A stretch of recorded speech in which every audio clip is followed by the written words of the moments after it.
So, Spencer, I heard you love using ejaculated as your dialogue tags. Yes.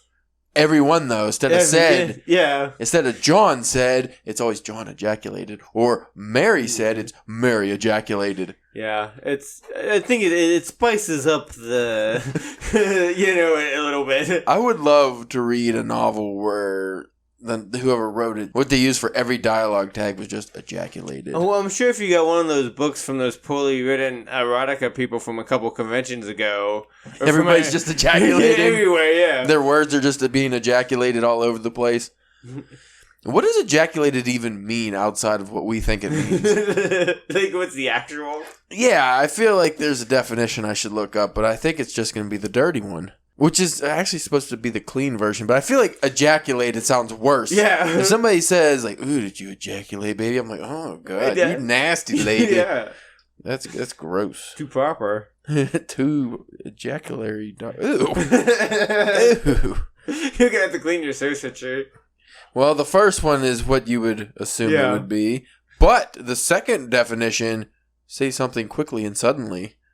Indeed, ejaculated the stranger. Was the definite or the example they use? That's great. Yeah. So, folks, Google ejaculated. Stay away from the images, and make sure you read their examples. It's pretty hilarious. Not really hilarious. That's too strong of a word. People use hilarious wrong, in my opinion, because hilarious to me means you are laughing so much that you go into a uncontrolled fit. Yeah. And you might actually die. Because people used to have hilarious fits and they would die of laughter. It was a weird thing that would happen. Some kind of mob mentality back in the... And the dance... you remember the old stories of people getting into unstoppable dance frenzies and everybody's dancing until they die? Weird. I think that probably Mercury had a lot to do with these things. I don't know where I was going or what we were talking about. Ejaculated. We were ejaculating suddenly. No, that's the wrong use. No. Mindy! Fix me a sandwich. Caleb ejaculated. See, that just doesn't... I don't think you should use that anymore. It works, but it not works for the reason why you want it to work. And if it means quickly or suddenly... Ooh, so many puns. There's so many ways you can make that extra raunchy. Yeah, but dialogue tags, man. Use them. But don't use ejaculated too often. And if you do, please send us the outcome, because that would be hilarious. But this whole episode's going to be about dialogue, so stick around after this funky intro.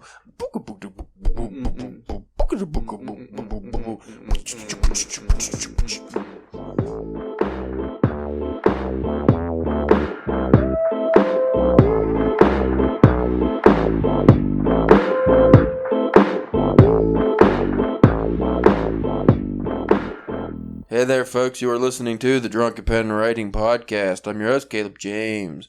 You might hear the Nitro in the background barking throughout the episode because he is insatiable today. He's crazy. He's a ornery. He's a madman. With me today, as always, Spencer, the Dublin Dirt Digger Church. I just made that up. You dig dirt in Ireland, apparently. I've done worse things. You've dug into worse things. Ew. Speaking of digging, you got some raw meat over there. You just wait until I hit the record button to start opening. He's gonna keep working. Yeah. He wants his food. Yeah, you give him that food. Free beans. Oh, shit, son. Oh, shit, getting vegetables. He eats better than I do. Already healthier than you. Oh, he's definitely way healthier. If I did more exercising. Damn. That sounds fucking disgusting. That should be the opening to every episode. You good? No, she just threw that spoon in there to rot. Didn't rinse it off. Raw food, raw meat on it. Alright, so. Jesus. Today's episode, we're talking dialogue, baby. More specifically, your guide to writing better dialogue. This comes from the New York Book Editors, so you can check them out at newyorkbookeditors.com. Never heard of these fine folks, but they seem like they got some good info. I'm going to go ahead and skip their long intro and just get right into it. Why use dialogue? Why not, really? Yeah, I mean... What kind of stories you telling where you don't got no dialogue going on? Why use dialogue? Most novels can benefit from well-written dialogue. Even if you enjoy writing dialogue, it doesn't mean that people will enjoy reading it. Here's why. I like how they got this little, like, you have a quote on your website and you can tweet it. It's like you can quote tweet. I need to probably do that for stuff. If we write articles again, you could write the articles. Let's just get on with this. You already didn't look too happy when I sent you the thing. Dialogue? You mean we gotta learn shit today? I try to counterbalance our drunken episodes with the educational ones. Yeah. I know you want every episode to be a drunken buffoonery, but we might lose some fans that way. Or gain some. I don't know. Yeah. Dialogue is a useful tool for developing your characters and moving your plot forward. Dialogue can help you establish the backstory, and it can reveal important plot details that the reader may not know about yet. That's a good one because a lot of people do their, I'm sure it's in here, info dump instead of doing, which I find is better, having info distributed through the dialogue. Yeah. If you have the characters bring up the information, it gives the readers a more organic way of learning what's happening without the author just telling you, which can be lame. But you also have to be careful because you don't want to just like overdo that either, and just have a character just have like a 50-page speech. Yeah, you don't want your characters to lecture either. That always sucks. You want conversations, not just things of monologues going back and forth. One thing, if you read classic literature, they didn't have that rule in place, so a lot of times it was characters going on for pages and pages of just a speech. Like, and you have to remember, they're talking to someone who just gets talked at for like an hour. That's not a good conversation, in my opinion. Dialogue is great for ratcheting up the tension between characters. Dialogue can also establish the mood. By playing off a character's verbal exchanges, you can set an atmosphere for each scene. Remember that there's tension in what's spoken, and especially in what's not spoken. That might be a tricky one we can learn. How to have the tension in what's not said. All dialogue should pass the following criteria. It must move the story forward. After each conversation or exchange, the reader should be one step closer to either the climax or the conclusion of your story. That's an interesting one. I'm going to have to start looking at my work a little more carefully because I don't know if my dialogue always moves the story forward or if sometimes it's just there to be entertaining. Yeah, I guess there is a good way to... Cause I don't know. I don't feel like it necessarily always has to be moving the story forward depending on the story you're telling. Yeah, not always. Because sometimes... I guess we probably write based off of like the movies we enjoyed growing up and stuff. So, you have a Kevin Smith movie, just because we were talking about him off air. Like a Clerks, for instance, is famous for its dialogue and back and forth. But most of those conversations aren't actually moving the story forward. Like they're, big debate about Lord of the Rings versus Star Wars and shit like that. That doesn't necessarily move the story forward. It's just entertaining and people enjoy it. So... I think there's a little bit of a line there. You don't want to go too far and just constantly trying to be entertained or anything. Most cases, I would say, move the story forward. But you can have small parts where it's just kind of a fun conversation. Yeah, because then that way, too, that's dialogue is a good way to define your characters, too, to give the readers a feel on, like, what kind of person they are and like... what they might do later on by the way that they speak and stuff like that. Yeah, again, I don't know if we didn't read this article, so I don't know if they touch on it, but that's a great way to establish a character's personality is through the dialogue and how they speak and how they interact with others. I feel like that's a better way than just describing them. Because descriptions, again, do you want to be told how a character is, or do you want to kind of see it? But also be able to decipher on your own. Because maybe a character, for instance, Holden Caulfield, a lot of people think is a whiny little punk.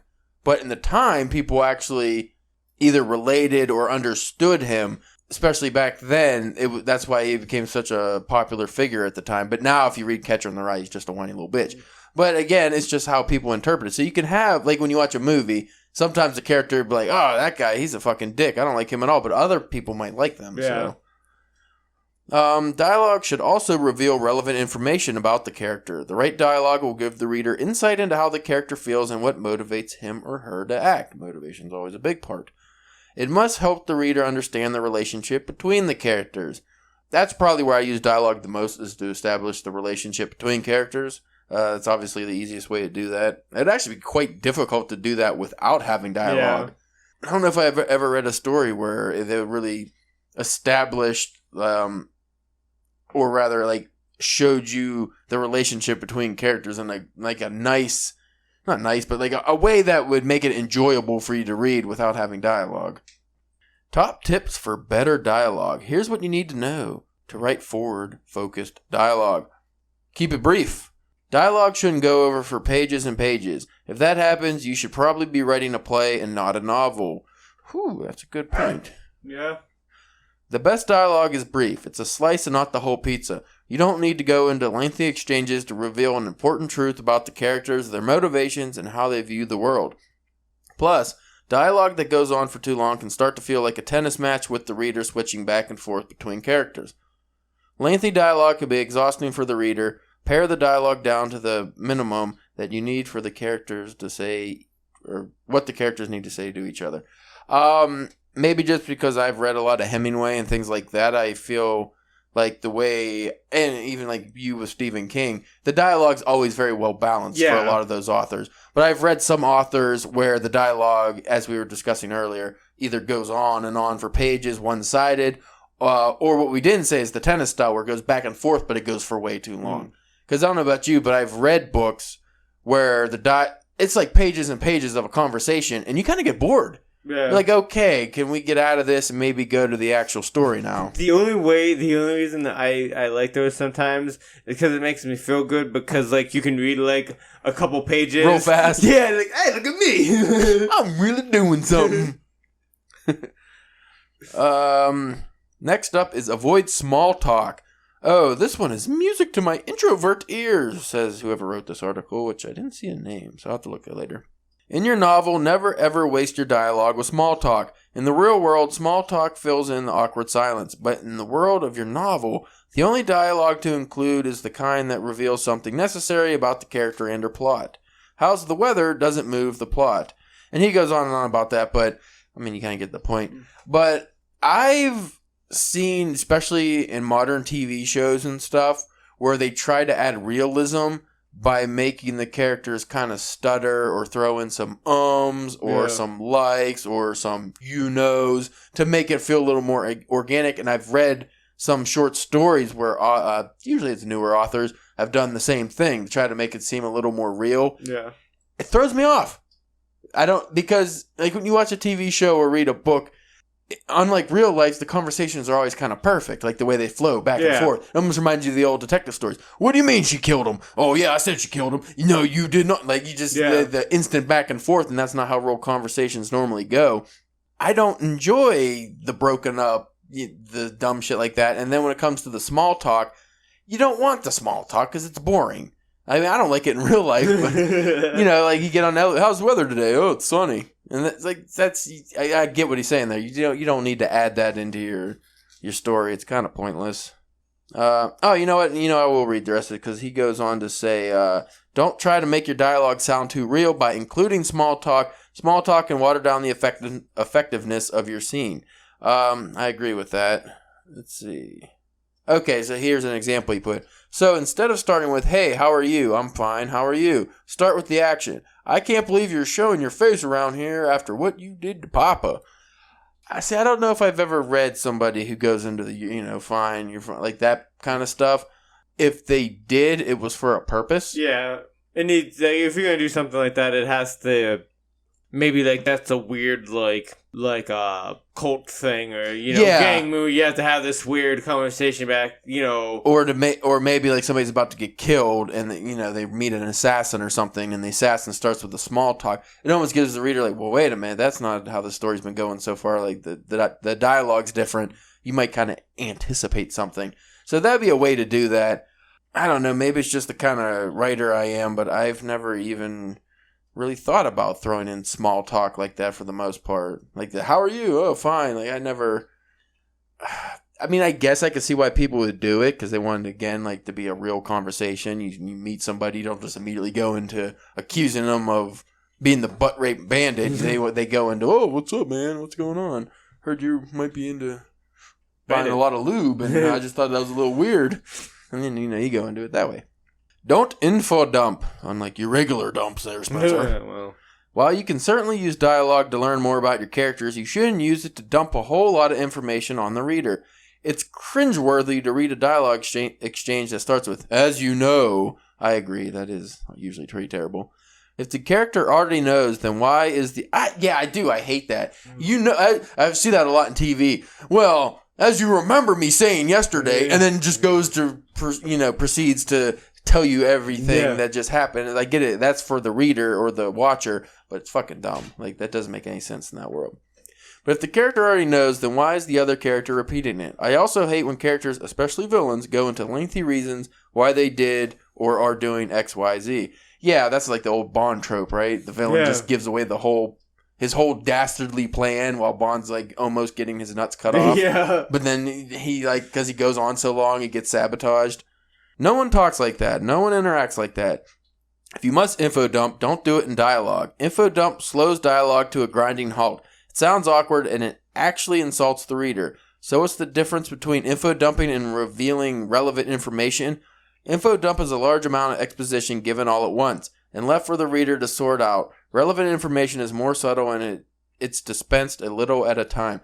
Yeah, that just goes what he was saying before about small slices of dialogue. Same with, like we were saying earlier, as regular exposition, you don't want just a shitload of info dump, and if you're doing it in the dialogue, it's got to feel natural. So you just want to discuss whatever needs to be discussed, but don't. Again, like Stephen King does a good job. He doesn't tell everything at once. Yeah, like he breaks things up and just makes it. That's an art in itself of learning how to do that. It definitely takes effort. This one you were making fun of off air. Give your character a unique way of speaking. And the gentleman they have sitting here so unique. That guy is wearing a purple thermal, a yellow backpack, a pinkish purple. I guess that's a scarf or something wrapped around his neck. Glasses, black rimmed glasses, a tan fedora that's really small, so maybe it's a bowler, and he has overly manicured facial hair. That's so unique. It's so unique, and it's a hipster. That's what we described, hipster man. Every character, just like every person you know, will have a unique way of speaking and delivering their thoughts. Some people are more forceful and deliberate, others are more passive and meandering. You can honor these and other different styles without rambling. My preferred method is to focus on word choice. For example, to show that someone is rather gruff or abrupt, go towards single syllable or somewhat quick words like, yeah. But if I were looking for... I want to just stop real quick.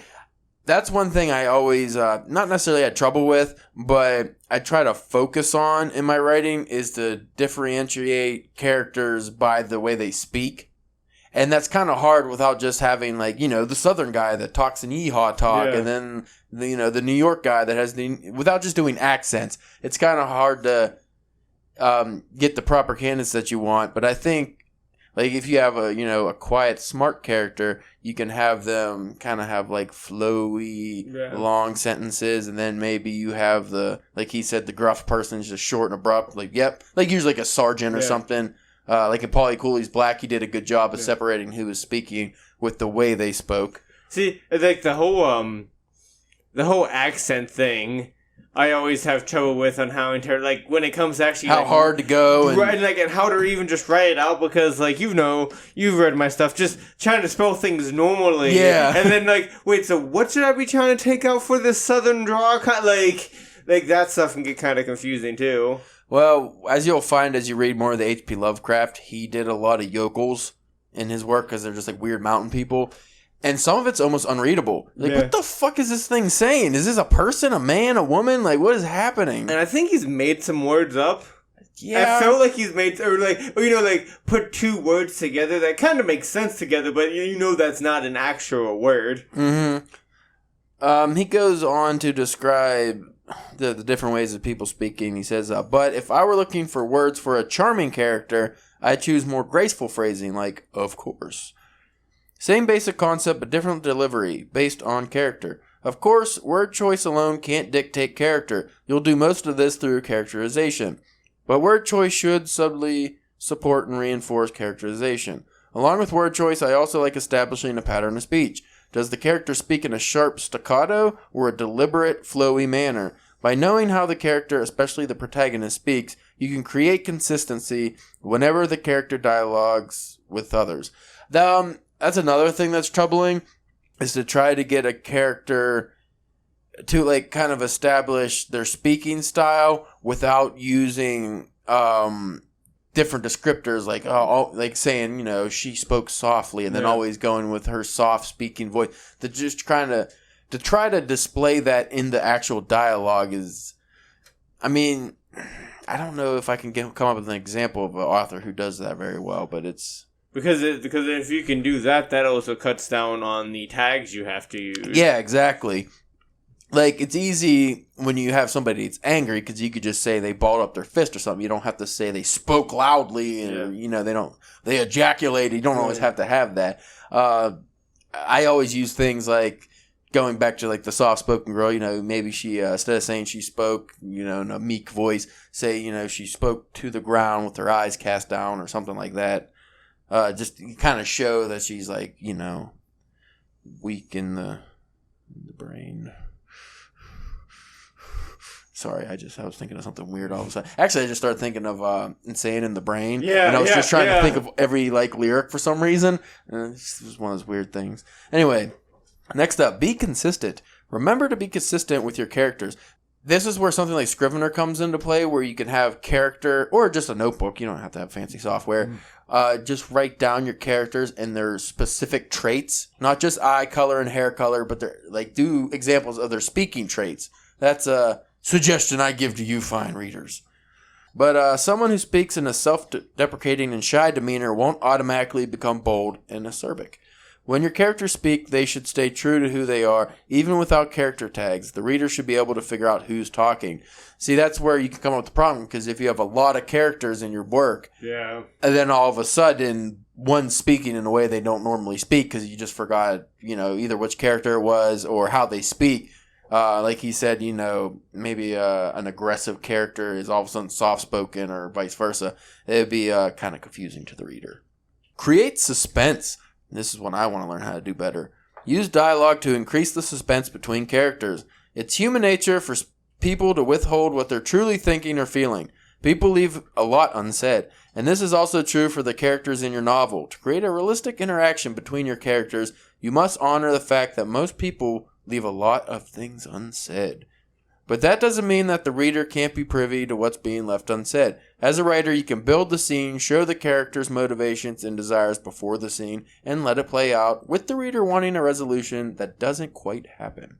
Answer the following questions to set up your scene for suspense. Does the character have the upper hand in the scene? Is the character seething just under the surface? What does the reader find out through the exchange? You can control all of this through dialogue. I wish you would have gave some examples of that. I definitely often find myself showing like the characters being angry in their dialogue without them showing the person they're talking to that they're angry. I do a lot of things like the rage bubbling just under the surface, like things like that, just with your descriptors. So that's actually not that hard to do, but to do it properly in a way that doesn't come off cornballish or forced. Yeah, that's the trick there.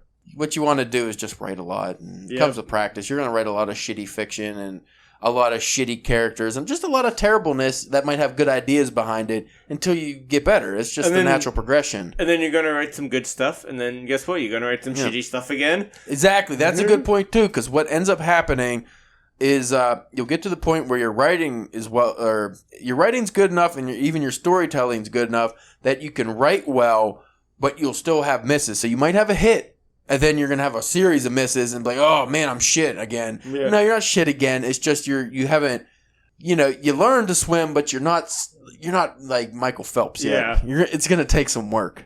You're dog paddling. Yeah. You're not drowning. Yeah. But you shouldn't go in the ocean yet.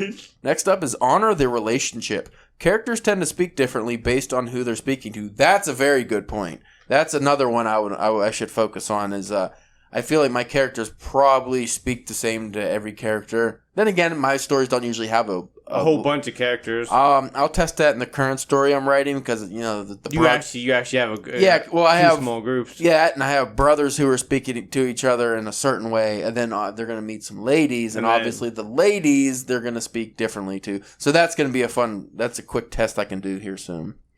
A character will speak to his mother differently than he does to his best friend. That's not a shift in consistency.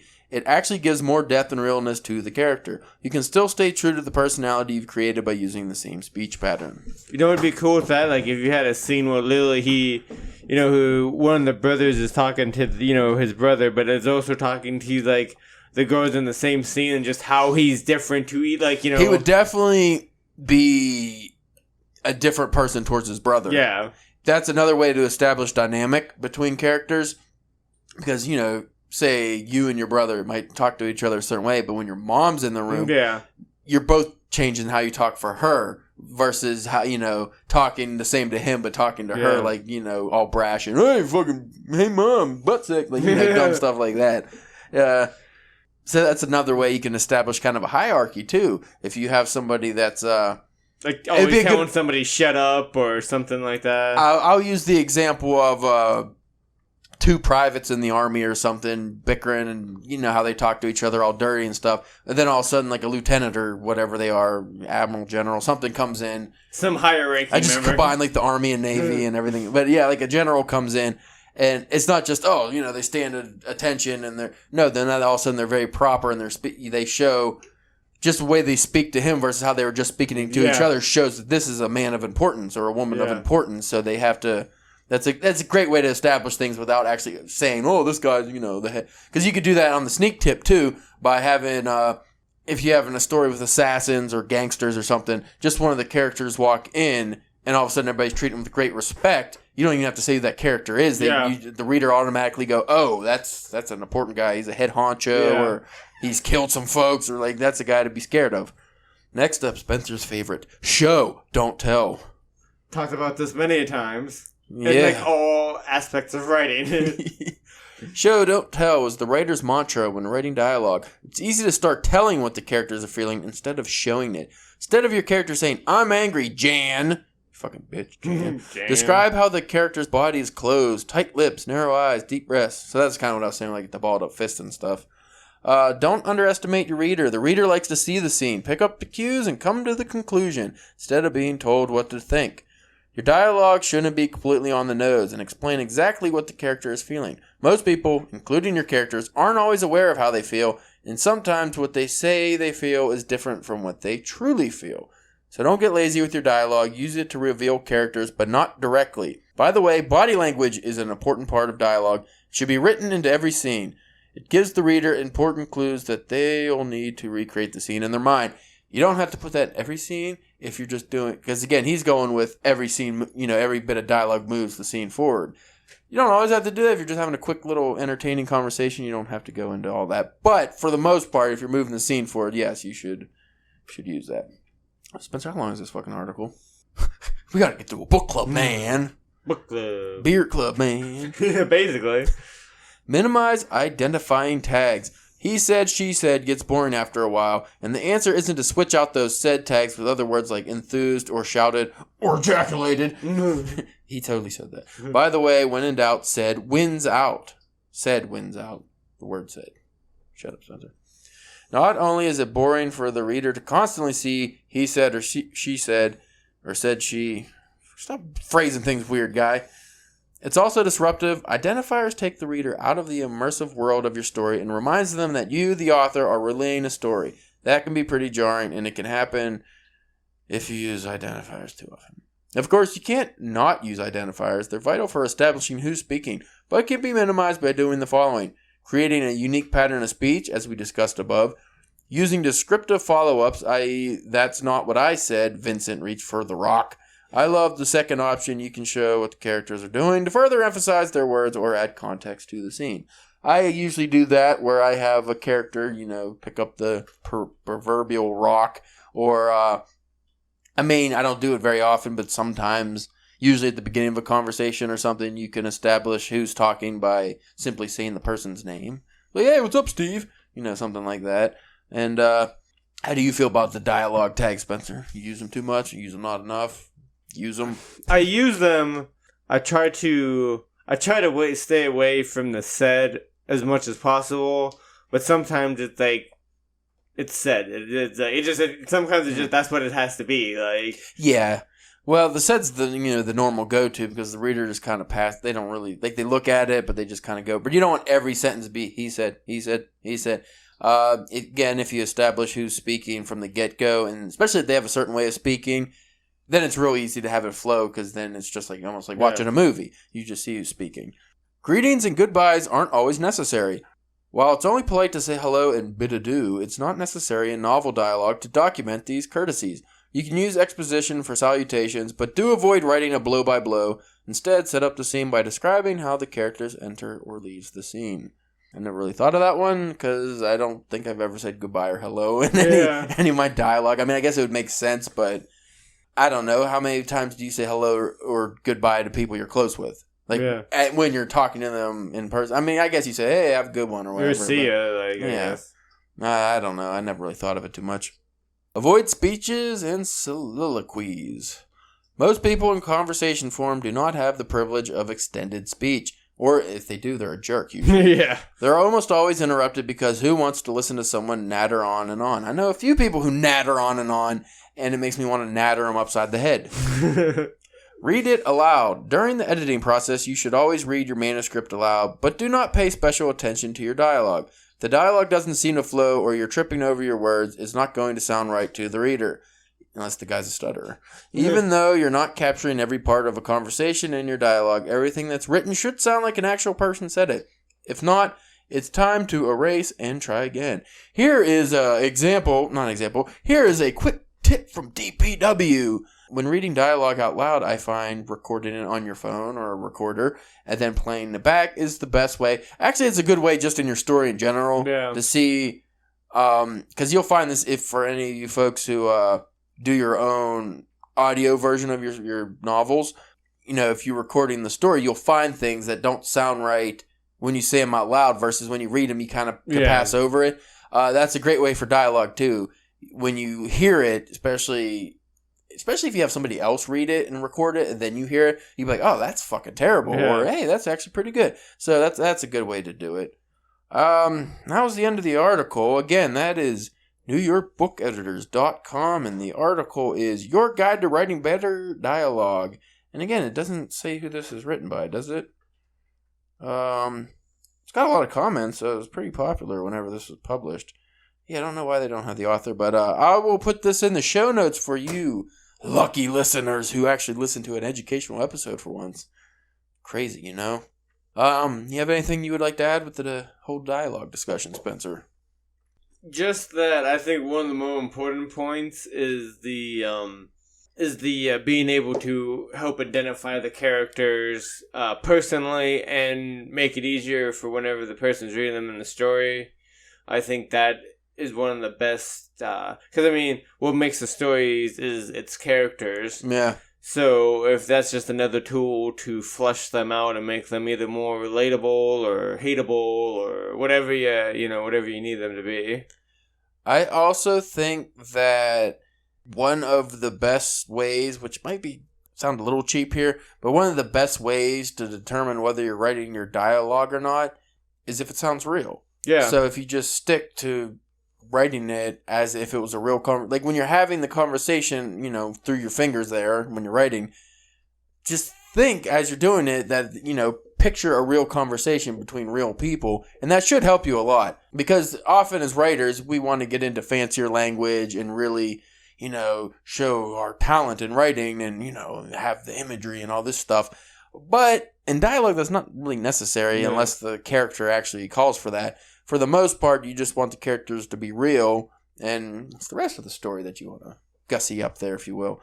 But yeah, like you said, definitely to show the characters and who they are and their personalities. I think dialogue's probably the best way. If you ever read a story where there is no dialogue, say it's just one man lost in the Arctic or something like that, they usually have internal dialogue. Yeah. The person's speaking to themselves. Because it's almost impossible. Like, you'll find with H.P. Lovecraft, you have some stories where it's just, I don't think anybody talks. Yeah. There's no internal dialogue, really. It's just the story.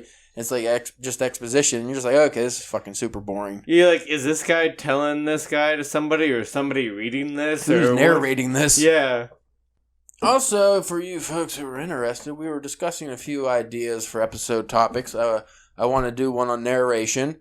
the different ways you can have a narration in your story, whether it's the unreliable narrator, first person's perspective of somebody telling the story, or, we'll go through that. I want to have a fantasy episode about some tips on how to write fantasy. And if you folks have any great ideas, let us know. We can always use them. You can go to drunkenpenwriting.com. We have a contact form on there. You can hit us up on Twitter at DrunkenPenWriting. You can go to Instagram and Facebook at DrunkenPenWriting. And, that's about it, huh? Yeah. Again, I'll have the article we read off of in the show notes. And you folks have a wonderful evening. Bye.